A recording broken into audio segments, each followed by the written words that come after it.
Hello, I have just woken up to the sad news that John Mayall, the pioneering blues rock guitarist and band leader of the band The Blues Breakers, has died at the age of 90. Being aged 90, which means he was born in 1933, means that this is one of the sort of oldest musicians who was still around from the sort of golden period of the development of rock music in the 1960s. John Mayall's importance to music in the last 50 years is incomparable. We cannot overestimate his influence. He was born in Macclesfield in 1933. He grew up through the war.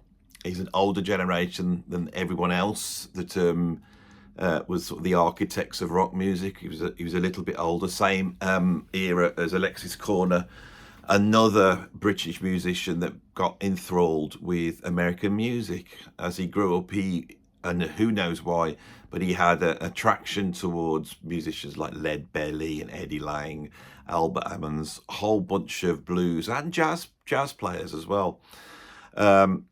In 1952, he went to Korea on his national service, and he bought his first electric guitar. And on returning home to the UK, he starts putting bands together. And by the early 60s, he's in London, running a band which is exploring the same areas as people like Alexis Corner and Graham Bond. In 1965, he records his first album called, I think it's called Mayall by Mayall or Mayall on Mayall, but it's a live album recorded in Kluke's nightclub, a venue which many of these early sort of pioneering rock bands played. That venue was actually quite close to Decca Studios, so they were able to, take the cables out from the gig and down the road out the window and into Decca Recording Studio. So when you listen to that album, although you can hear John Mayall shouting the tracks and talking to the audience, it sounds like a studio album. If you go listen to that, he is pioneering a sound along with Graham Bond, which is this sort of it would be like a UK beat sound, influenced by certain stuff that's coming from the States. It's got Roger Dean on guitar, who is playing in a style which we could see goes back to people like Hank Marvin, but also Dick Dale and a whole bunch of sort of twangy Strat guitar players. In 1965, Eric Clapton joins his band, and Eric Clapton has got a different vision for the guitar, and he gels ever so well with John Mayall. And they go into the studio, and they make an album called John Mayall and Eric Clapton. It's the one behind you here, this one here, John Mayall with Eric Clapton, Blues Breakers. It's since gone on to be known as the Beano album. As you can see, Eric Clapton is sat there reading the Beano. That there is one of the most important albums in the development of rock music. By rock music, I mean hard rock, heavy rock, blues rock, progressive rock, and jazz rock, right? What they do on this album, the leap forward compared to the album that went before, is quite astounding.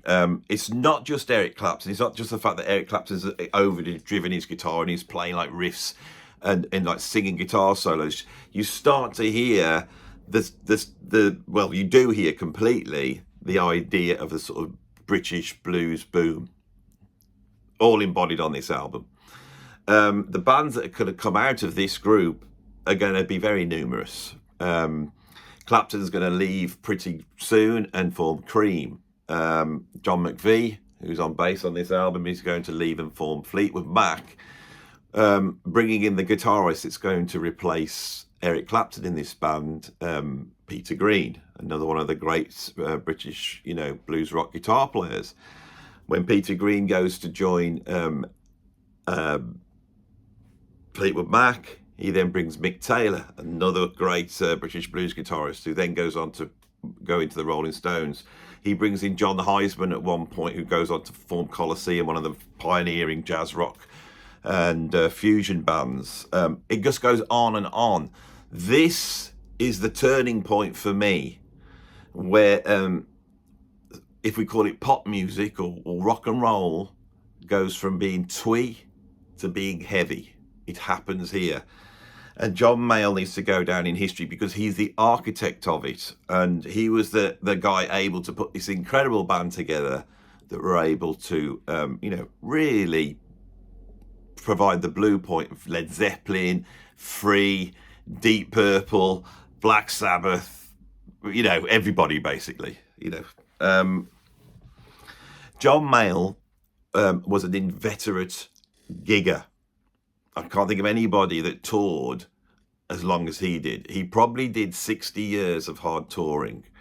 And he grew into extreme old age. 90 years old is an incredible age. And I think he only stopped touring a couple of years ago out of ill health. Now, a few years back, well, say 20 years ago, I was playing on the blues scene. I played with people like Joanne Shaw Taylor, Ainsley Lister, and my main gig was with Ian Parker. And we did extensive touring around Europe with Walter Trout. And Walter Trout had been the guitarist for quite a while. Walter Trout being another virtuoso blues rock guitar player. He'd spent some time playing in John Mayall's band. And this was the first time I really became aware of John Mayall, was back then when I would sit with Walter and he would tell me all sorts of stories. And I'm going to pass on one of the stories that he told me, which may be an explanation of why John Mayall managed to live so long. But he said he would collect little bits of meat, little bits of food, and he would keep them in this little tin. And that he would leave them there to stew. When you open it up and they were smelly and green, he would eat it then, believing that he would be able to strengthen his system by doing this. Now, whether this is true or not, and whether that story is true, I don't know. But for me, it does point to someone who thought in their own way. And what's interesting about John Mayall, his training was as an artist. And he was actually involved in a lot of the graphics and artwork for his own albums. He is one of these British musicians that, rather than coming through the sort of music line and going to music college, came up through the art school route. And I know we point to a lot of musicians that are a lot more artsy-fartsy. We don't realise that the guy that really invents sort of, I would say, heavy rock, this is what he really brings to music, it was actually an artist originally. And that was very important as well. So he embodies, for me, what happened in the UK in the 1960s more than anybody else. I think it's such an important character on the scene. It's sad to hear that he's died. He was 90 years old. What a life, what an incredible achievement. And if you haven't heard this album, right, because for me, this is beyond the first Cream album, for me. This is really where it happens. And you put this album on now, it's beautifully recorded, and it just sounds like a brilliant, heavy blues rock album. The sort of music I've spent half my life in pubs and clubs playing. All the shuffles, all the heavy, funky stuff, all the sort of New Orleans sound. It's all here on this album. With, as you can see, a classic quartet there. And I'd just like to say, thanks, John. If you hadn't done what you do, I probably would not be here talking to you now. I don't think any of us would. I think the landscape would be a lot different. And of course, he's still here with us. Let's play tribute to Eric Clapton. I've just recently done underrated and overrated guitarists. And on the overrated, a lot of people going, "Oh, why haven't you mentioned Clapton? Why haven't you done this? Why haven't you done that?"